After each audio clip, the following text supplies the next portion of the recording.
Alright, now it's time for Hiru's Q&A number 34. For those of you new to the channel, this is just a series I do like once a month in which I answer questions from the last video and talk about the channel and stuff.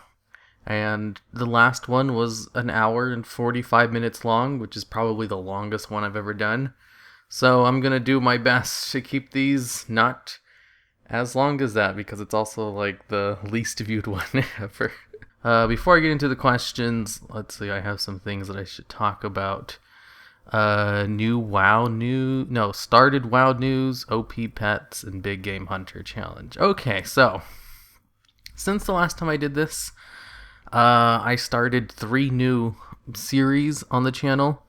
Last time I added a new series was the Warcraft Mini-Vax one, and that has been an incredible success.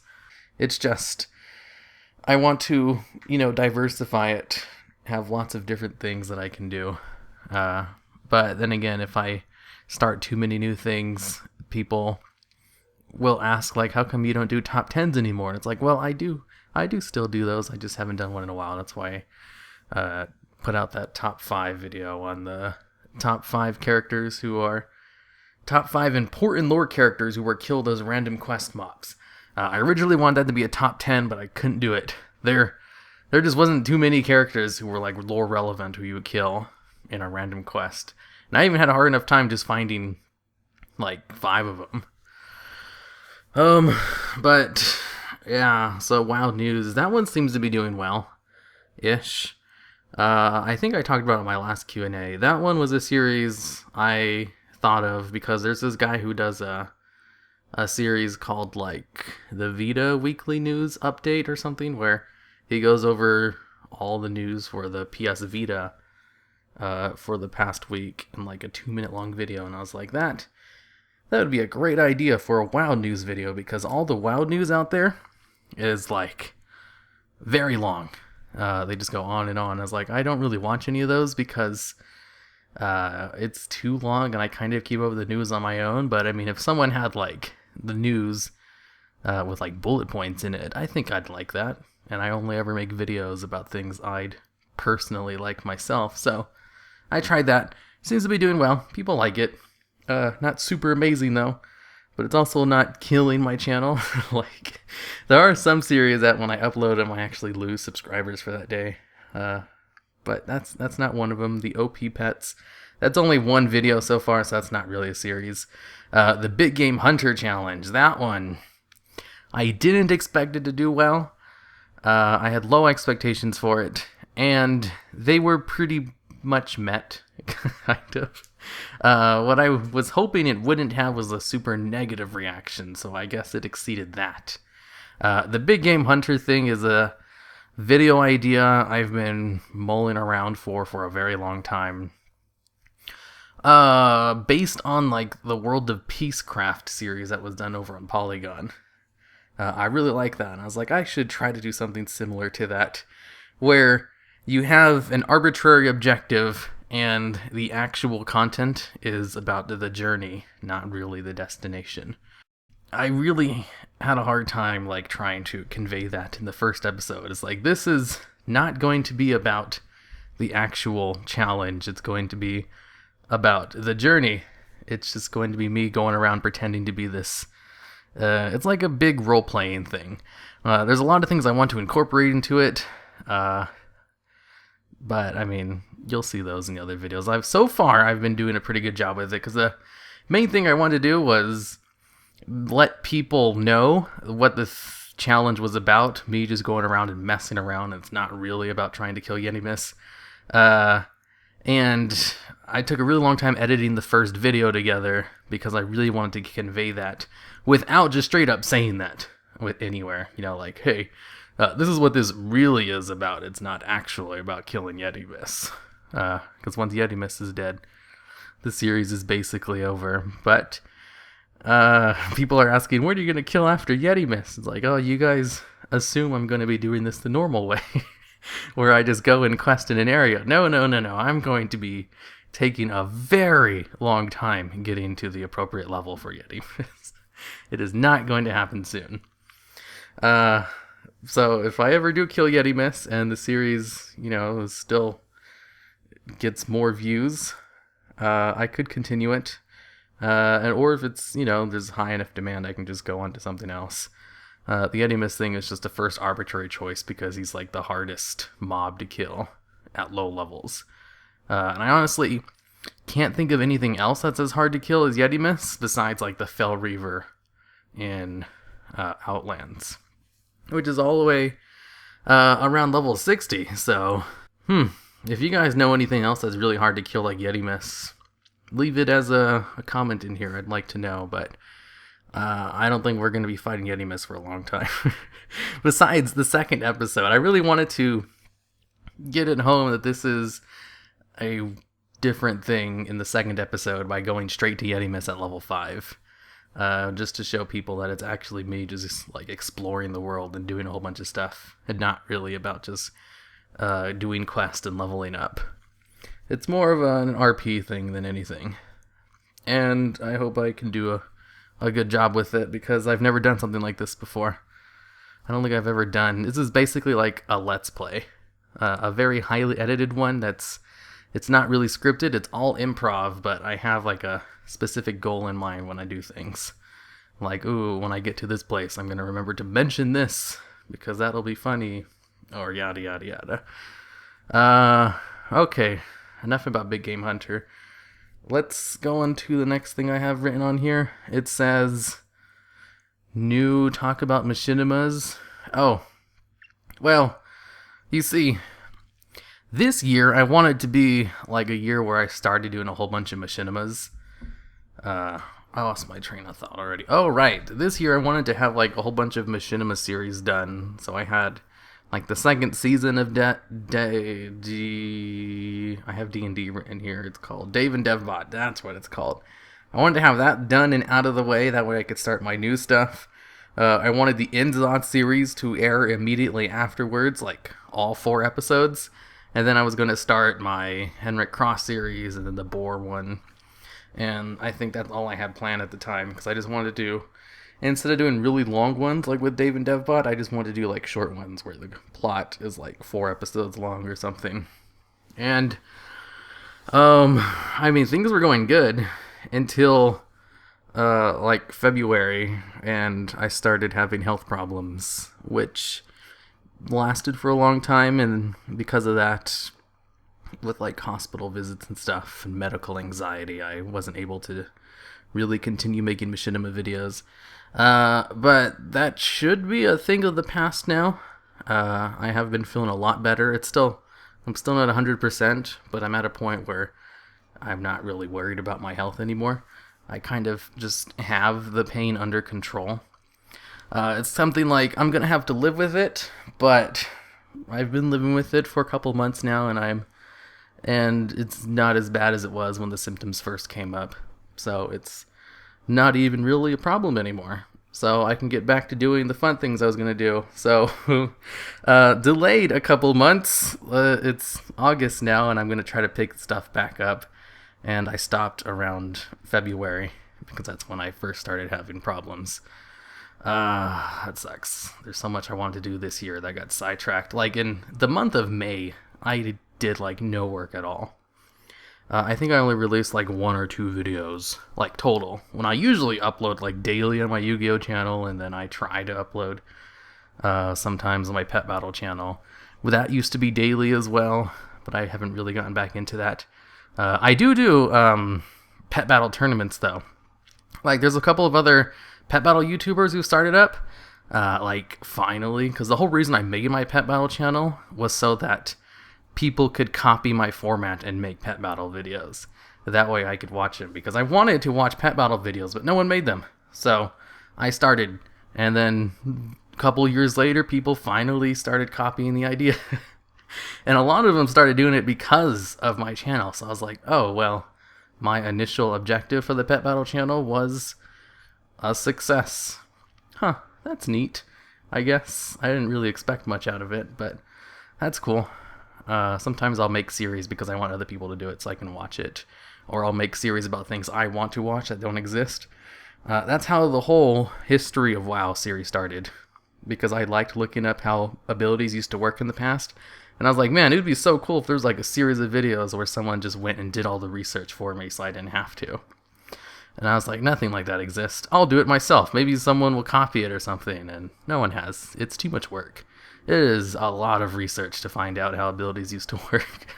And like get all your data correct. Because sometimes it's wrong. I'm not going to get into that. Most of the time it's right, so it's not really a big deal. Anyways, pet battle tournaments on Monday. I usually stream on my pet battle channel. If anyone's into pet battles, you guys should really look into it. I have like the stream VODs for all of them for like the past couple months, if you want to get an idea what it's like. And I finally won one of them, like last week, because I always go into these things, and I always use gimmicky teams. Except last week, I was like, okay, I keep losing like in the first or second round. I think it's time I take this serious. I want to go, super meta and actually research teams and see which ones would be good with the limited pool we have for this week. And then I lost in the first round to the person who usually wins them. And I was like, oh, god damn it. Fuck this. I'm going to go gimmicky again. And I went gimmicky again, and I won. With half gimmicky teams, half somewhat competitive. I mean, I did win with the clone dance team. For those of you who don't pet battle, you have no idea what that means, but suffice to say, I love using moth teams. And moths aren't good, but they can be annoying enough if you're lucky. Like, it's literally an RNG team. But whatever. I think I actually sidetracked because I was talking about something else. Oh, it says maybe talk about other machinimas. Oh, right. I almost have that finished. You see, I've been working on and off on the last episode of Season 2 of Dave and Devbot for like the past... since I stopped working on it in February. So I haven't been working on it for like 6 months straight. But I have been working on it on and off for about 6 months because it's 10 minutes long. Because with Dave and Devbot Season 2, what I wanted to do was release an episode when I have the next one done. So I have episode 7 done, and I've had it done for over 6 months now, and it's been on my Patreon for free. I don't have those videos behind a paywall. I just have them there because it's a really convenient place to just put like behind the scenes stuff and updates about your channel. Because what better place to talk about your channel and the what's going on with it than on Patreon? And I usually just make those posts public. I do a lot of things public on there too. So like I have the next episode done and out. But I haven't released it because I don't have the one after it done yet, episode 8, which is the last episode of the series, which is 10 minutes long. And I have just been working on that on and off for like the past 6 months. When I say on and off, I mean like maybe once or twice every 3 weeks. Like really on and off, or sometimes I just go a couple months without even touching it. But I almost have it done. And it's like 90% done. I have almost everything done. I just have to do the ending to it. And then I have to go in and put all the sound effects. And it's done. And then I can finally start on something else. And that's where like the other announcement comes in. I think I mentioned this on my Devbot channel. I have a YouTube channel for Devbot now, where I'll post a video every once in a while. And after Season 2 is over, I'm going to make Season 3 and onwards on Devbot's channel and not on the main channel. But once I have a season done, I'll upload like the full thing to the channel. So what I have planned in order to finish off the series, because I already have it all like mapped out of how the whole series will wrap up. Even though this series is not popular, I still want to finish it. I think I've talked about this a couple of times in my other Q&As. The reason I want to finish it is because there's this one YouTube series online called Wacky Game Jokes for Kids. I just watched like the full thing again today because it's hilarious. And they set up like this big thing, like something's gonna happen. And they're like, ooh, season 1 finale, and like a bunch of promo videos for it, and then he never made a season 2 after setting up a big story of something that's gonna happen. And I was like, man, I really wish he'd continue this because it was really good. And I read he had like a Tumblr post where he basically outlines how season 2 would have ended, and I was like, oh, I would have loved to have seen that actually animated out. It's too bad he didn't actually finish it. Man, if I ever make a YouTube series, I'm never going to not finish it. And that's why I'm finishing Dave and Devbot. Is because there are some fans of it. Not a lot. But there are some. And I want to have it finished. So the season 3, I'm not going to have like super long seasons, because the first season was like 12 episodes. The second season's only going to be 8. And then I'm probably going to have season 3 being like 4 or 5. And that's how all the seasons will be. The seasons will just be as long as they need to be in order to tell the plot. Because what I found was I wanted to do like a whole bunch of mini episodes with it, because it's a comedy series first and foremost. So for the second season, I tried to keep it the same as it was in the first episode, where there wasn't really a plot and all the episodes were just kind of self-contained. But they also kind of continued on with the plot. And then I just thought, for the third season, how about I just go straight plot? I can do it in less episodes. So once I have like the third season done, I'll upload all like 4 or 5 episodes in one video on the main channel. But as they come out, they'll go on my Devbot channel. And I'll announce that at the end of the 8th video anyway, so I don't really need to mention here. That being said, I have a new idea for another Machinima. I already have 2 other ideas that I already have, like, pretty much already written out. One of them... Alright, anyways, one of them is a series based on the RP mage from RP Player Does a Dungeon, and the not as successful RP Player Does a Quest.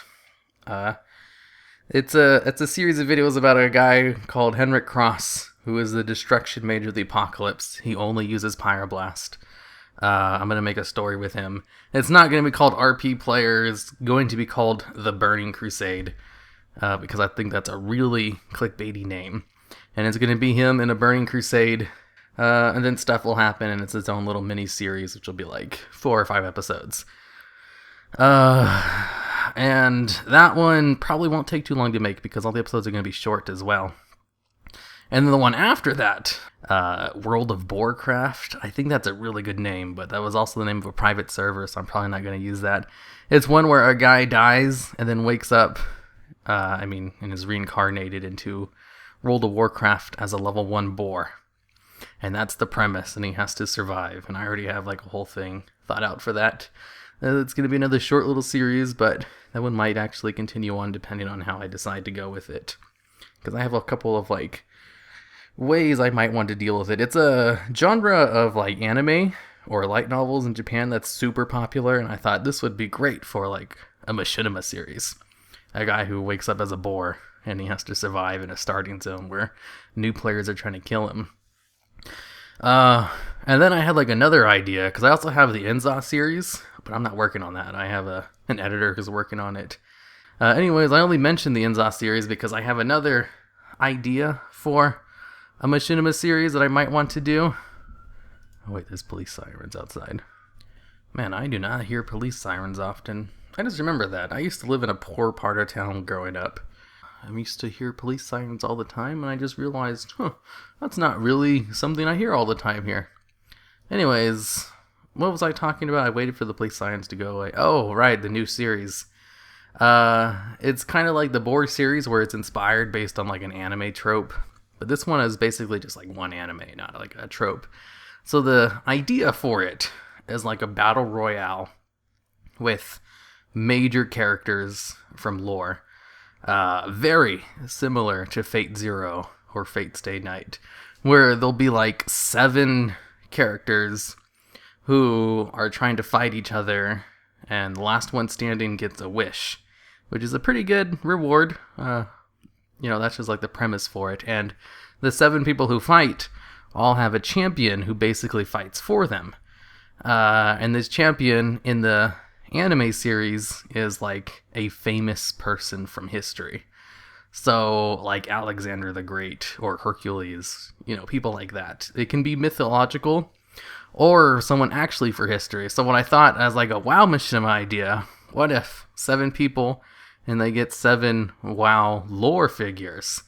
So like I don't know, Garrosh, Sylvanas fighting each other, stuff like that. Because in the series itself, there's like 7 different classes that they all come from. So King Arthur is a really popular one, and he's the Saber class, because Excalibur, the super famous sword.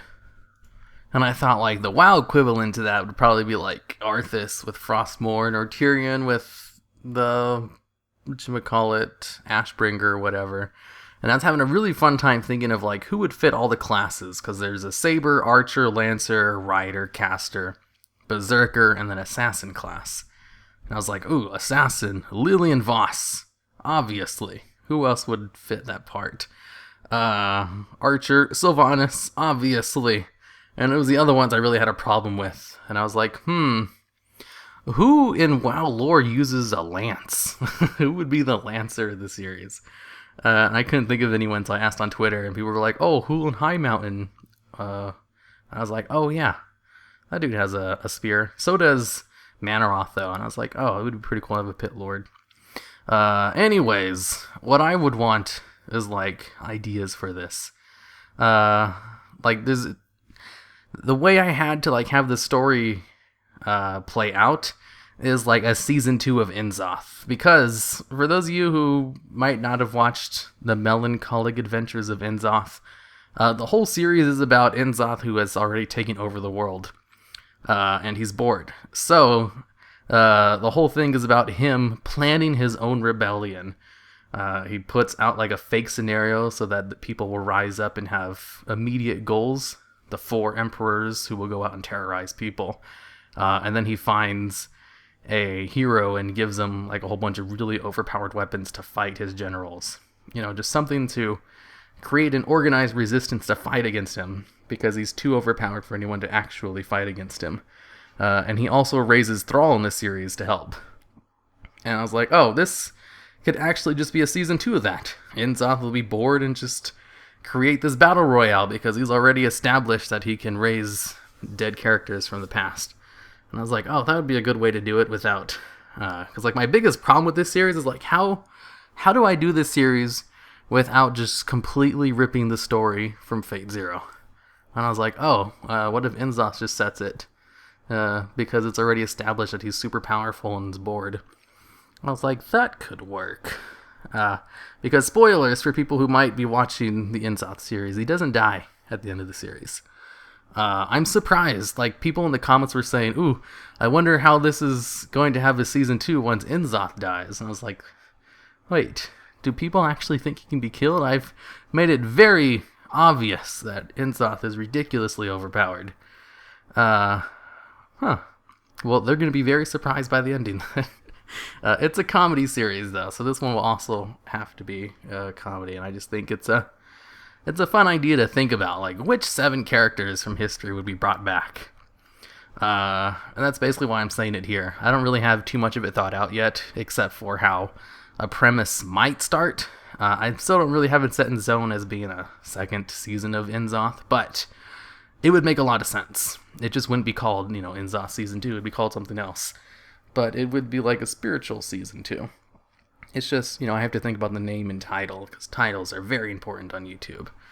And if you can think of any good, characters from history to fit those classes I listed earlier, I'd love to hear some suggestions. And maybe, like, what their special weapon will be, because in Fate Zero, every character has, like, a super overpowered weapon to accompany them.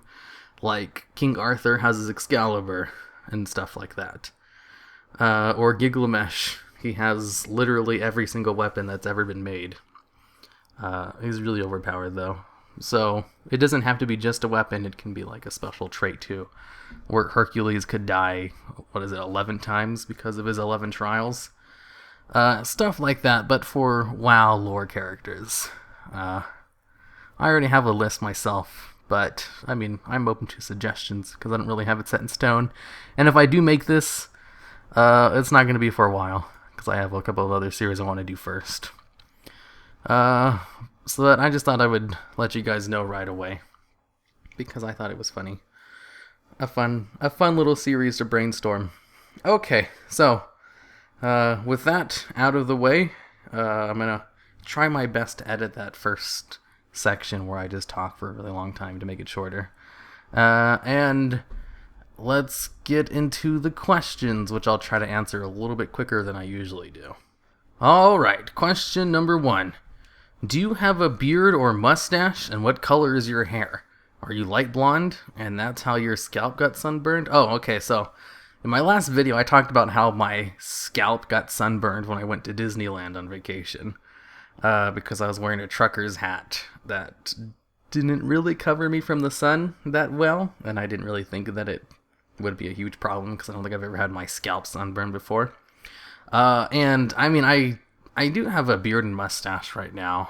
That's just because I haven't shaved in a month. Not because I like mustaches or beards. It's more of a I don't like shaving, but I also hate facial hair. So I was planning to do it like on Monday, but something came up. So I was like, okay, I guess I'll just do it tonight or something because I really need to get rid of it because it's kind of itchy right now. But yeah, my hair is black and my hair is pretty longish. I also really need to get a haircut. So it's not light blonde. I don't know how my scalp got sunburned. I was wearing a hat and I have, well, my hair's not short. I'm not going to say it's long either. It's like normal size for a guy. So I don't know why I got sunburned. And I do have a beard and mustache, but only because I haven't shaved in a while, and I don't like it. I don't like facial hair. I think it's gross. Next question. I got a question that has nothing to do with WoW. Well, that's good. It'll fit in great with this Q&A. If you had a clone and accidentally killed him, would it be considered murder or suicide? Well, I mean murder, obviously, because it's a clone. It's not you. Suicide only counts if you kill yourself. Even if it is an identical clone of you, it stops being you the instant it's born. That's with, like, the ethical dilemmas of clones. I've written many research papers about it, actually. Like, what kind of rights would a clone have if it was ever made? Can you just create a clone and harvest its organs? If you do successfully create a clone, does it just become its own person? What really constitutes a person if you're able to clone them perfectly? Do they become two new people the instant the clone is made? Or are they the same person? But how can they be the same person if they both have different experiences after the point that the clone was created? Lots of ethical dilemmas, but to answer your question, it's a murder, because the clone would be considered a different person, so you can't really kill yourself like that. Unless it's like a magical clone, like in Naruto, where the clone, you gain the memories of the clone after it's killed, so I guess that would be suicide in that case. Next question. What would you like for Blizzard to add into the game for races to play? Murlocs. Hey Hiru, I really love it if you answered my question next time around. What's the most valuable item you own in-game, either gold-wise or to you? Oh, darn. I probably should have researched this one first. Off the top of my head, a lot of the battle pets I have a lot of very valuable pets, because I do lots of battle pet stuff. So of course, I collect lots of pets, and I basically spend all of my gold on pets. But I say probably, if I sold all my pets, I'd probably get a lot of gold. I'm not going to do that, though. Nor would I ever do that. They're mine. But, just like a single item, probably the Haunted Memento I have. That thing's still pretty rare, I think. I don't really have anything of sentimental value. It's a game. I don't really care about the stuff I have. I actually abandoned one of my characters to create one on a different server because it was cheaper. You see, I had been playing my priest since Wrath of the Lich King all the way until Mist of Pandaria. And then for Warlords of Draenor, I was going to join my friend's guild on a different server. And with the Warlords of Draenor pre-purchase, you got like a free max level. And I was like, oh, instead of paying to transfer my priest over, how about I just create a new priest and boost it on that server? And that's the priest I play now. It is one that was created in Warlords of Draenor. So I lost all of my precious memories from my main character, and I don't care. because it's in-game stuff. So, no real sentimental values because I completely abandoned a character because it was cheaper. Man, my throat hurts. Something about talking to yourself nonstop for 30 minutes really dries your throat out. It's not really something I have a problem with. Like, I was doing a podcast with Crucial a couple weeks ago, where we talked for like 2 hours straight. I didn't have any problems with my voice. It's only when I talk to myself like this where it dries out. Maybe it's because I'm using a fake voice. I don't even use my real voice anymore. I think I just completely transitioned to my stream voice, and I use an even like upgraded version of what I talk about now when I do videos. Next question. Did you always watch anime, or did you get into it recently? Always. I started watching it with Dragon Ball Z and Pokemon back in the day. I actually watched the very first episode of Pokemon when it very first came out. I remember I was in first grade. We had like a $5 TV from the Goodwill in my room, and there was like commercials for like this new weird anime from Japan. I was like, ooh, I want to watch that. So I turned to it. It was like one of the very first shows I ever planned to watch as a kid. And I watched it and I thought it was awesome. And I was a huge fan like right away. I got into the Pokemon fad before it was cool. And it became cool like almost immediately. So I guess I was just in it when it was super popular. And Pokemon was great. And then I gradually got into Yu-Gi-Oh! And stuff. Then Dragon Ball Z. And it just kind of took off from there. And now I just watch a lot of anime. Alright, next question. Dave and Devbot is probably my favorite thing you do. And I'm not just saying that. I really like all the characters. Oh, well, that's great. That's what I said. I know there are some people who genuinely do like it. It's not as popular as literally everything else on my channel. If I was to compare all of this series I do on my channel, side by side, Dave and Devbot is like my standard for, at least it doesn't do as bad as Dave and Devbot. But it still does get views, and there are some people who still like it because they message me and they ask me questions about it.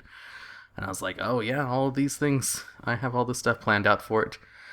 Just because it's not popular doesn't mean I'm going to stop making it. I like to make videos for fun. It's just, it doesn't do well. It's not saying that, the series is terrible. It's just more of a statement of a fact. The series does not do well. And I can totally understand why. It's really weird. And the first season is not very good. Neither is half of the second season.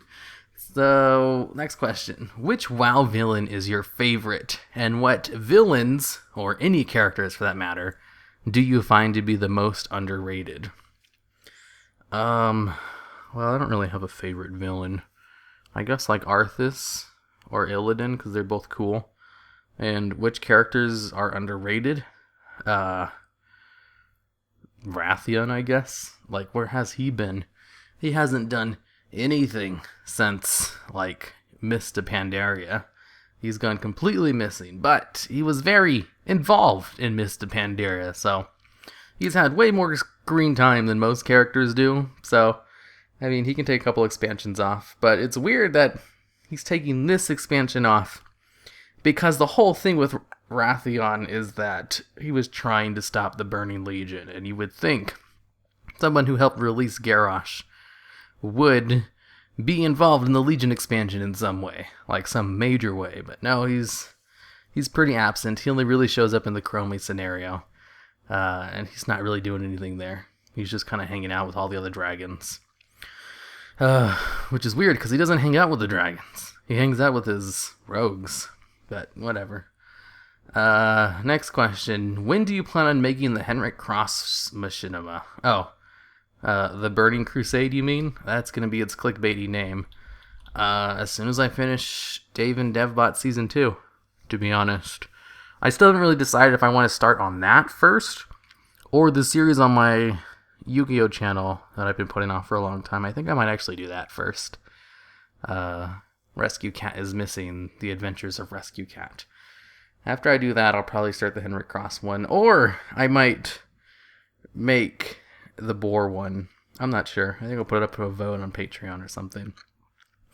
Next one. Which character is your favorite out of all Machinima series you have created? What is my favorite character from my Machinima series? Oh, that's a good one. I really like Henrik Cross. Lots of people really like him. He's funny. He's ridiculous, though. I also really like Beethoven from Dave and Devbot. He's a lot of fun to write. Whenever I have to write dialogue for him, I always think, this character knows how literally everything is going to play out. What would he say in this situation? And I always have to work around that, because I also know that he's not going to do anything. That has to be a character trait where he's just basically a passive observer most of the time. Because if you have a character in your series who knows everything, they could basically solve all your problems immediately if they cared to. Or unless there was some reason they weren't able to. And it's not really that complicated with him. He just doesn't care. But it's still fun to write about, because sometimes when I write the dialogue for him, I have to make sure he drops like major hints sometimes. But not in a too in-your-face kind of way, just kind of casually. If you go back and watch the series, you'll probably find out a couple of things that he just kind of mentions casually before they happen. But that's fun to write. Out of all the ones I've made, though, I kind of really like Devbot too. I mean, he has his own YouTube channel. But not that much. I don't know. It's fun to create characters, but it's hard. It's really hard to create a character that's interesting. So I can't really make too many of them. And it's also really hard to make new characters that aren't just copies of previous characters, because it'd be so easy to just copy, like Henrik Cross or Beethoven or Devbot into other series. Like when I was doing my Big Game Hunter challenge, I tried to think of some like personality to give my pet, and at first I started having him like sprout off conspiracy theories, and I was like, oh wait, I can't do that. That's already a thing I do for Devbot. So I was like, okay, how about he's a communist, and he'll talk about communist propaganda. And I was like, that'll work. So I have like this whole couple of things with my McBearface and the Big Game Hunter challenge that I had to cut out, where he was doing conspiracy theories. It's before I decided that he's a dirty communist. And I think that's okay, I guess. Okay, so next question. About the face reveal thing, I remember seeing CPG Grey the first time, and he looked absolutely nothing like what he sounds like. Yeah, I know, right? Someone else gets it. I also really like CPG Grey, and I love his podcast called, Hello Internet?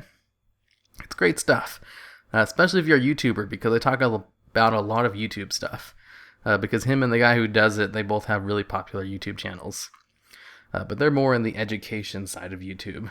But, I mean, still, they have some of the same problems that WoW YouTubers have as well.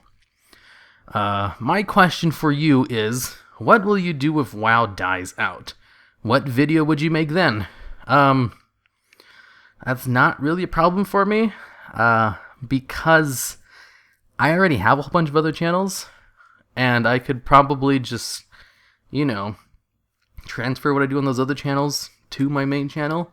But like for real's question, if WoW ever dies out, I'll just transition to doing top 10s, general top 10s, because those get lots of views. It's a really good way to grow a channel. Like, I mean, people will shit on them all the time. Like, it's a huge joke to make fun of top 10 videos within YouTube and outside of it. But the fact of the matter is, they do very well. That doesn't change, even though it's basically a joke about them. They do well even if they're done really terribly, and I like to think I do them a little bit better than terribly, so I'm pretty sure I'd be fine, and I'd probably actually do better than I do now if I had just transitioned to doing that immediately. Or if I just do it now, I mean, it's still not too late, so I'm not really worried. I know how to grow a YouTube channel. I'm just choosing to do it with WoW. I also have I have a Yu-Gi-Oh channel that does well as well. I want to say successful, but it's not really. It only has like 20,000 subscribers. But that's pretty good for the Yu-Gi-Oh side of YouTube, because the Yu-Gi-Oh side of YouTube is small. It's smaller than the WoW side, which is also not as big as like a I don't know, the Minecraft side of YouTube. But having yourself dedicated to only one thing constricts you in some way. I mean, there's only so much you can grow before you have to branch out. And I don't think that's really something I have to worry about. Or worry about WoW dying, because WoW is the most successful MMO out on the market currently, and of all time. And they have lots of potential story ideas for them. They still make lots of money from WoW. It's not really a concern. Also, if YouTube fails, I can just get a job. It's not really a big deal either. Next question. Hey, Hiru, can you please suggest some good online games to play? I've been playing a lot of Hearthstone recently. Ever since they released Lillian Voss as a card, I was like, man, I really need to get that Lillian Voss legendary for rogues. I was like, man, now I really need to get a whole bunch of cards to support Lillian Voss. I was like, wow, a lot of those are really expensive. I guess I'm going to be playing lots of Hearthstone. I've already spent about $80 on the game. I have like a very loose purse when it comes to card games, because I've spent maybe a couple $100 on Yu-Gi-Oh! Duel Links as well for my phone. I've stopped myself though. I've told myself you're not allowed to spend any more money on Duel Links. And so far I've only spent like $10 since then. So I was like, I've cut back considerably. And then I spent like $80 on Hearthstone. I was like, shit, damn it, I've been playing it too much too. I quit the game for a reason. I quit it because I only had enough time in my life for one game with tons of RNG, and that was Pet Battles. I chose Pet Battles over Hearthstone because I used to play it a lot back in the day when it first came out.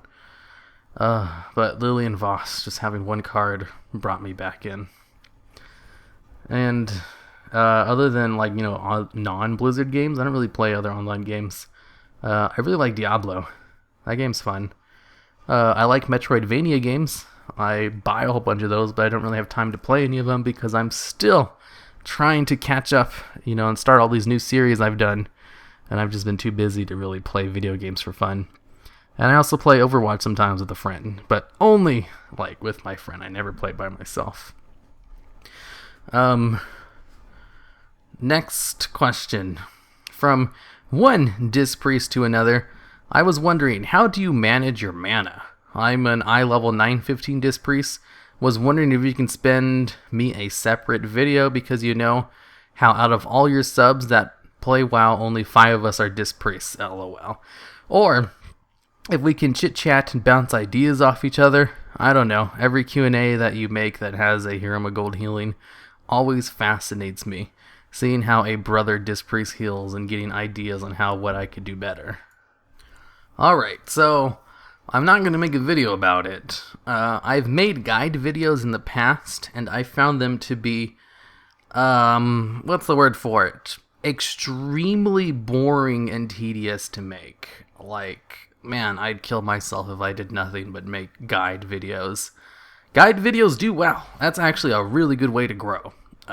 Like I say, top 10 videos do so well, but it's more like top 10 videos are like one of many different ways to grow on YouTube. You can just do guide videos as well because those get lots of views, lots of search traffic for guides, but they're very boring to make. I mean, there's a couple of other ways as well, like you could start beef with another YouTube channel. That's another way to get lots of subs really quickly. I can't really think of anything else. Top 10s, guides, and YouTube drama. Those are 3 really good ways to grow. Or, just getting lucky. That's like the 4th magical way, but you can't really work towards that. So you really have to go with the other ones. And yeah, no guides. The guides are boring. I actually wrote out like a video like, ooh, this is how I heal on my Disc Priest at the beginning of Legion, and I scrapped it. I was like, wow, I don't want to make this. And I don't really want to fact check everything. If you really want to know how to play Disc Priest, I'm pretty sure they have Disc Priest Discords servers you can check out, or just go to howtopriest.com. I don't really follow those. I just kind of... How do I get my knowledge of my Disc Priest? I think I just kind of do what I think works well, because I really disagreed with the Disc Priest community at the beginning of the Legion, to the point where I don't I didn't really read any of the theory crafting because I fundamentally disagreed with them. But Disc Priest has been changed since then, so my issues aren't really a problem anymore. And the Disc Priest community eventually decided that my style of healing is actually not half bad. I was like, yes, I was right the whole time, and you guys were just on a high horse for no reason. I'm saying all this. I'm being vague. I really hate it when YouTubers do this, where they're obviously talking about an event that happened, but they just be really vague about it, and they don't actually mention any specifics. Like, I remember I was watching this one video about a YouTuber in a Q&A, and he was talking about, obviously something had happened to him, and he was very vague about everything for like 5 minutes straight. And I was like, oh my god, just give one specific. You're literally saying nonsense right now because you're not saying anything. Anyways, I should probably clarify my position because I just noticed I was being vague. At the beginning of Legion, Disc Priests were basically like burst healers, and that's all they did. For the entire fight that they were healing, they would basically just try to conserve mana and just kind of do tiny little spot heals, like trying to spend no mana at all. And then when a burst phase came, they'd spend like half their mana bar and then just do a crap ton of burst healing. And then they would just basically cool down from that and try to conserve mana and try to get mana back as best as they could, while just, doing very light healing, letting the other healers do everything else. And I thought that was stupid. It's really nice for fights where you need that kind of burst healing, but not every fight needs that kind of burst healing. And it's kind of retarded. So what I did, I followed this other YouTuber, I forget his name, but he showed this one style of healing with Shadow Mend, which is our single target heal, where it heals for a lot, but it also puts a dot on the player once it heals them, equal to like half of what it healed, basically, or until they take damage equal to the damage Shadow Mend would have done to it. So, in a normal raid fight where you're taking damage anyway, this dot isn't really a big deal. It's never really a big deal. It's just kind of, a flavor mechanic of it that's only really applied sometimes because the dot's removed outside of combat too. So the dot is really never a concern. And Shadow Mend heals for a ton, and gives them Atonement, which is all Disc Priest is about, is putting Atonement out, because it's like our big hot. You need Atonement in order to do your healing. And the Disc Priest community completely condoned Shadow Mend healing to the point where they basically turned it into a meme about how it's obviously such a terrible style of healing that it's not even worth discussing. Because, using Shadow Mend, that puts dots on people. You might as well just kill them yourself. It's so much damage you're doing to your raid. You're not even really healing at that point. And it's like, it costs too much mana too. I mean, if you Shadow Mend heal, how are you supposed to do burst healing? You won't have any mana for that. And it's like, that's the fucking point, you morons. It's about healing throughout the entire fight, not just burst healing. And I didn't. I stopped reading theory crafting because basically all of the guides were like, LOL, Shadow Mend healing. It's like, ugh, you morons. You stupid idiots. That's why I haven't really been following Disc Priest's stuff. But they've calmed down a lot to the point where they even recommend using Shadow Mend now. Because they completely changed how Disc Priest heals, where you can't burst heal like that anymore. Because they gave your burst healing like AoE a cooldown. So you can't even do it even if you want to. So you need to use Shadow Mend sometimes. And like, just use Shadow Mend on people if they're low. And it's like, you guys are so annoying. Now that Blizzard has forced you to play the way I've been playing the whole time. Basically, my healing style hasn't really changed ever since they made changes to Disc Priest. And Disc Priest were so pissed off when the changes were first put on the PTR. And I was like, I'm so glad that you guys are mad because I hate you for your healing style, because it's not mine. Because the way you guys heal is super boring. And Disc Priest is a lot more fun. I'm saying all this. I'm getting really upset over something that's super minor and dumb. But, it was really dumb that they were so dismissive of Shadow Mend healing. That's really the only part that really got me mad, was just how mean they were to that one YouTuber who put his videos out about Shadow Mend healing. I think he eventually actually stopped making videos because everyone just mocked him. Or maybe he didn't stop doing that. Maybe he just stopped playing WoW. But he hasn't really made any videos since then. I remember he made a video like an update one. He's like, I know how people say about my Shadow Mend healing. I was like, don't worry about them. They're all just... Actually, I don't know what their problem is. It's not even that bad, but they act like it's super bad. I don't get it. Is this like some joke I'm not getting? I'm still baffled about why they thought Shadow Mend healing was stupid. I guess I should probably list some of the reasons why it was okay. Because Disc Priests excelled at burst AoE healing.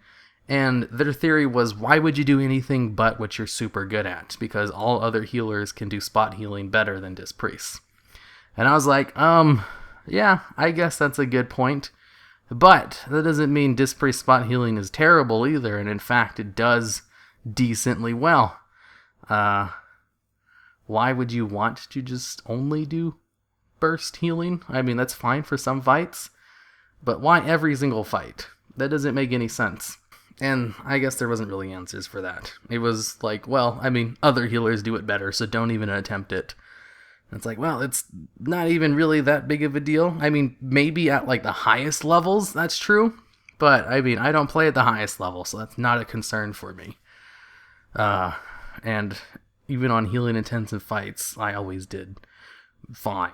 I was able to either keep up with the other healers or surpass them. I never had any problems with Shadow Mend healing. And I guess the argument could be, well, you could have done better if you went burst healing. I was like, no, probably not, because the burst healing was not a problem. In fact, we had more than enough cooldowns to deal with burst healing, where that wasn't even an issue at all for the fights that we were doing. It was just, man, I've been talking way too long about this. Anyways, to answer the original question, how do I manage my mana? I run 2 mana trinkets. Apparently that's not something most healers do, but I'm so used to, the conserve mana style from healing before, even though I didn't really do it. But Shadow Mend also cost a lot of mana, so I was always almost out. So I just run 2 mana trinkets, and I have no mana problems. If I'm running on a fight, actually, I was experimenting with some fights. Like, well, mana doesn't really seem to be an issue for this fight. Maybe I can swap out to a trinket, that's more throughput. And then I'd be out of mana, like, towards the end of the fight. And I was like, man, if only I had both of my mana trinkets again. So I don't really have a problem with mana, because I just run 2 mana trinkets. And if that's not enough, I just change my Mindbender talent to the Shield talent, so that I get more mana back. I don't have any mana problems. But then again, I've been healing for a long time too, so I kind of know not to waste my mana on parts of the fight where you don't need to. Okay, so I'll probably cut out a lot of that talking about Shadow Mend shit and go on to the next question. Do you see yourself as a narcissistic person with your joy of talking about yourself? Yes, absolutely. But I'm aware of it, and I keep myself in check. I like to pretend to be a humble person, because I know I'm narcissistic. Okay, so, next question. I was about to say second to last question. No, third to last question. Here, why don't you do these Q&As in your real voice? I believe that people who watch these videos would really not mind at all, and would be easier on ya. And also, another question, do you watch any seasonal anime? If so, what are the animes you're watching / planning to watch this season? I use my fake voice so much that I don't really remember what my real voice is like. Let me try to do that while answering this question. If so, what anime are you planning to watch this season? Well, this season, I'm watching... Let's see, I have it set over here. On Thursdays, I watch Boruto, Classroom of the Elite. Classroom of the Elite's pretty cool. It has, like, this dude who's super stoic. He doesn't really have very many emotions on his face, but he's not a boring character either. He's kind of... he's a neat dude. Boruto is a really good Naruto spin-off series. Reminds me a lot of old school Naruto. And then Gamers comes out tomorrow. Ooh, I love Gamers. That one's cool. Shingeki no Beaumont, Into the Abyss, Ballroom, My Hero Academia, Kakeguru, Fate Apocalyptia, Princess Principal, Clean Freak, Hayomi-kun. I watch a lot of animes. Man, it's really hard to keep my real voice while I'm reading these things. I can't do it. Oh, it feels so wrong. Tenshin no 3P, Yokai Apartment, Aho Girl, Tsundere Children, Suzure Children, New Game. Ooh, I love those shows. Man, Tuesday's the best. Aho Girl, I read the manga of Aho Girl, but the anime is so much better. I didn't really care for the anime that much, but I really love the anime. I mean, I didn't really care for the manga very much, but I really love the anime. And Suzure Children, I love the manga, and the anime is just as good. Okay, why don't I use my real voice while I'm doing this, because I'm so used to doing my fake one, I can't even really do the real one when I talk anymore. It just doesn't sound right. I've gotten used to it, and I think I also use this voice in my real life now, to the point where I think it's becoming my real voice, which makes talking a chore now, because it takes so much effort to talk like this. Do you see yourself as a... Oh, I already read that one. Do you plan on watching any animes this season? I watch a ton of anime every season. I think I watch more anime every season than anime YouTubers, which always surprised me. I'm always surprised that people who make videos about anime for a living don't watch all the seasonal. There we go. They don't watch the seasonal anime. I was like, what the hell do you even do? How do you not watch all the animes from this season? Don't you make videos about it? I was like, that should be like a minimum. Man, I'm stumbling over all my words today. Maybe it's because I was using my real voice for a little bit. That should be a minimum requirement to watch all the seasonal anime. But most of them are anime snobs anyway, so they don't like the slice of life stuff. They only watch the most popular shows and then pretend to be critics. Next question.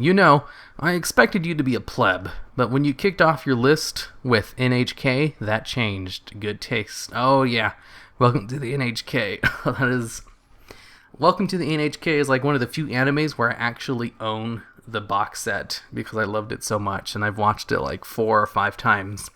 Welcome to the NHK is an anime about a guy who's a shut-in. Like, he dropped out of college because he had an anxiety attack one day, and he wasn't able to deal with people anymore. So he shut himself in his room, and he dropped out of college, and he doesn't work. He just stays home all day and watches TV and sleeps. He sleeps, I think it starts off with him saying he sleeps 16 hours a day, and he only wakes up to eat and watch TV and smoke, and then he goes back to sleep. And that's how he lives all of his days. And that's how the series starts off, with this guy who's just a loser by all definitions of the word, because he doesn't have any friends either. And then one day, a missionary comes to his house, comes to his apartment, knocks on the door, and was like, oh, God shit. And he's like, no, thank you. But he has terrible social anxiety, so he's not able just to, tell them to beat off. But the missionary had, her niece with her, and she saw him, and he's like, ooh, a pretty girl. But he can't talk anymore because he has social anxiety. So that's basically just how that ends. And then the girl gets interested in him and starts talking to him and going over to his house, making him food, trying to change his life around. And he's like, why is this girl giving me all this interest? Does she want something from me? Is she trying to trick me? Does she really want me to become, part of her faith or something? And that's how this series starts off. It's like, why is this girl all of a sudden interested in this guy who's a good for nothing? And the series explains that in a very realistic way. Basically, I really don't want to explain it just in case someone watches it, and that would ruin a really major plot point. But I know a lot of you guys don't watch anime anyway. Basically, the reason she took interest in him was because she herself was very depressed, and she wanted him to be like a puppy, a human version of a dog who would love her unconditionally, because she wanted to feel validated, because her parents were dead, and her stepfather used to abuse her. But he died too, so she was living with her aunt and uncle, and they were very nice to her, but she still had lots of mental issues and dropped out of high school. So she thought if she could help turn this, loser's guy life around, pretty girl giving him attention, trying her best to get him to integrate with society again, she thought there's no way he wouldn't fall head over heels in love with me. And then, I have him manipulated under me. He'll become mine, and then I'll finally have someone who loves me. And, well, the series deals very heavily with depression and anxiety and all forms of depression, honestly, because there's other characters who get introduced who all have like different messed up versions of their lives, and it's so good. As someone with a psychology background, the anime most realistic depiction of depression I've ever seen in any animes, and the ending is great. Basically, towards the end, he figures out what she's doing and thinks, well, I'm a good-for-nothing loser. She can do so much better than me because she's actually pretty great, and there's no reason she should try to get me to love her, because she could easily get a guy who's not a complete loser and who's actually decent and, actually has a job and isn't a shut-in, and he basically cuts her out of her life for her own good, because he's like, you really don't want to be hanging around me because I'll just bring you down to my level. And she takes that as, well, if even a loser doesn't want me, then no one ever will. And she tries to kill herself, and then he has to stop her. And he does it in such a good way. Basically, the way he's able to convince her not to kill herself is a way I've used to help. Is a way in which I've stolen the idea from the anime and used it in real life to help another friend who was feeling suicidal to not feel suicidal anymore. That's how well they did it in the anime, and it was so good. Oh, everything about it is so good. It's also really funny, too. A lot of the stuff that he gets into. A lot of stuff happens to a guy who never leaves his house. It's like 24 episodes long. It's amazing from start to finish. It starts off kind of weird, though, actually, now that I think about it. Because I remember I tried to get other friends to watch it, and they thought the first episode was too weird, so they didn't finish it. And I was like, no, it's so good. Just keep watching it, the first episode. There's no way you'll be able to stop. Anyways, yeah, I can understand, because there's not too many people who've seen Welcome to the NHK, because it's not, super flashy with lots of fighting or psychological manipulations. It's more about a whole bunch of messed up people getting to know each other. And, actually, there's more than one instance where someone tries to kill themselves in it, but they all get averted for different reasons. And, next question. Any thoughts on fidget spinners? Is it a fad? Are they here to stay? That's all I got to ask this time around. I can't really think of anything else. Glad to hear IBS is getting better and what you're slowly learning how to tiptoe around its quirks. Can IBS be cured? Or are you stuck with that for the rest of your life like diabetes? Answer your first question. I have a fidget spinner. Wonder if you guys can hear that. As it goes with fads, I don't immediately dismiss them like most people do. If something's popular, I like to find out why it's popular and make my own decision. And fidget spinners, I thought were cool, because I like stupid little things you can play with at your desk that you can just play with mindlessly while you do something else. And in fact, before fidget spinners were a fad, I already had a fidget cube at my desk that I used to play with. Fidget cubes, for those of you who don't know, is like a cube with a whole bunch of buttons on it. Like mine has like 5 buttons on one side, and then like a little disc you can spin around, and then a little switch on one side, and then like a marble on one where you can just roll it and push it in, and then like a little knob that you can just move around. Mine's kind of broken though because I used it so much. But I like stupid little toys you can play with at your desk absent-mindedly. So obviously, I'd like fidget spinners. I don't really hate stuff because they're popular. I like to watch them or get involved with them and make my own decision later. And I think fidget spinners are cool. It's one of the few popular things that's not just completely stupid. You know, like those stupid wristbands or something. I think those were popular for a while too. Same thing with TV shows. I watch Game of Thrones. That's the most popular TV show. I think it's great. I've read all the books too, and I read all the theories, and I'm actually a super huge fan of it. I tried watching The Walking Dead, but that show's garbage.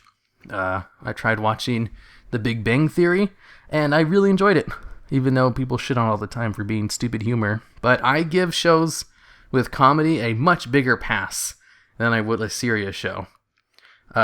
Who cares if the comedy's lazy? Humor is very subjective, and that's not really a detriment to the show. Comedy shows get a lot of slack from me, I should say. I'm not a huge snob about it. I don't really watch it anymore, though. I did watch the first 4 or 5 seasons, and I enjoyed what I watched. But I don't watch it anymore because I don't really watch TV. Rick and Morty, I love that too. That's really popular. I'm trying to think if there's anything else popular that I like. I don't know. I generally give popular things a chance, and if I don't like it, I don't like it. PewDiePie. I don't watch him. I don't really care for his stuff. But I don't hate him either. You can't help but respect someone who's successful. I have lots of respect for people who are successful at something, that they enjoy, or people who have hobbies that they enjoy. I like people who enjoy things. I don't like people who shit on things. Also, next question. Can your IBS be cured? I've heard that it can go away if you just get healthier. I don't really have a problem with it anymore. But that's because I've changed my diet so drastically to the point where I can eat bad food sometimes and it won't completely destroy me like it did in the past. Alright, anyways, that's the end of the Q&A. If you have any questions for the next one, just leave it as a comment on this video and I might answer it in the next Q&A.